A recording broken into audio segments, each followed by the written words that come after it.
ಚಿಂದಿ ಉಡಾಯಿಸೋ ಖಾರ ಬಣ್ಣ ರುಚಿಯನ್ನು ನೀಡುತ್ತದೆ. ಆಚಿ ಮೆಣಸಿನ ಪುಡಿ ಚಿಂದಿ ಉಡಾಯಿಸೋ ಖಾರ ಬಣ್ಣ ರುಚಿ. ಕಾಲ್ ತುಳಿತದಲ್ಲಿ ಸಾವನ್ನಪ್ಪಿದ ಮನೋಜ್ ಅಜ್ಜಿ ಕೂಡ ಸಾವನ್ನಪ್ಪಿದ್ದಾರೆ. ವಯೋಸಹಜ ಕಾಯಿಲೆಯಿಂದ ಮನೋಜ್ ಅಜ್ಜಿ ಸಾವನ್ನಪ್ಪಿರೋದು. ತುಮಕೂರು ಜಿಲ್ಲೆ ಕುಣಿಗಲ್ ತಾಲೂಕಿನ ನಾಗಸಂದ್ರ ಗ್ರಾಮದ ಮನೋಜ್ ನಿನ್ನೆ 25 ಲಕ್ಷದ ಪರಿಹಾರದ ಚೆಕ್ಕನ್ನ ಪಡೆದಿದ್ದ ಮನೋಜ್ ತಂದೆಯವರ ದೇವರಾಜ್ ಇವತ್ತು 70 ವರ್ಷದ ಅವರ ಅಜ್ಜಿ ದೇವಿರಮ್ಮ ವಯೋಸಹಜ ಕಾಯಿಲೆಯಿಂದ ಸಾವನ್ನಪ್ಪಿದ್ದಾರೆ. ತುಮಕೂರಿನ ಕುಣಿಗಲ್ ತಾಲೂಕಿನ ನಾಗಸಂದ್ರ ಮೂಲದವರಾಗಿದ್ದರು ಮನೋಜ್ ಅವರು. ಮೊನ್ನೆ ಕಾಲ್ ತುಳಿತ ಪ್ರಕರಣದಲ್ಲಿ ಸಾವನ್ನಪ್ಪಿದ್ರು. ನಿನ್ನೆ ತಾನೇ 25 ಲಕ್ಷದ ಪರಿಹಾರದ ಚೆಕ್ಕನ್ನು ನೀಡಲಾಗಿತ್ತು. ಈ ಸಂದರ್ಭದಲ್ಲಿ ಅವರ ತಂದೆ ಭಾವುಕರಾಗಿದ್ರು. ಆದರೆ ಈಗ ಅಜ್ಜಿ ಸಾವನ್ನಪ್ಪಿರೋದು. ವಯೋಸಹಜ ಕಾಯಿಲೆಯಿಂದ ಬಳಲ್ತಾ ಇದ್ರು ಅನ್ನೋದ್ರ ಬಗ್ಗೆ ಮಾಹಿತಿ ಇದೆ.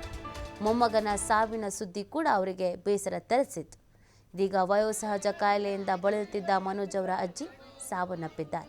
ಮೊನ್ನೆ ತಾನೇ ಮೊಮ್ಮಗನನ್ನ ಕಳ್ಕೊಂಡಿದ್ರು. ಆ ನೋವು ಇತ್ತು.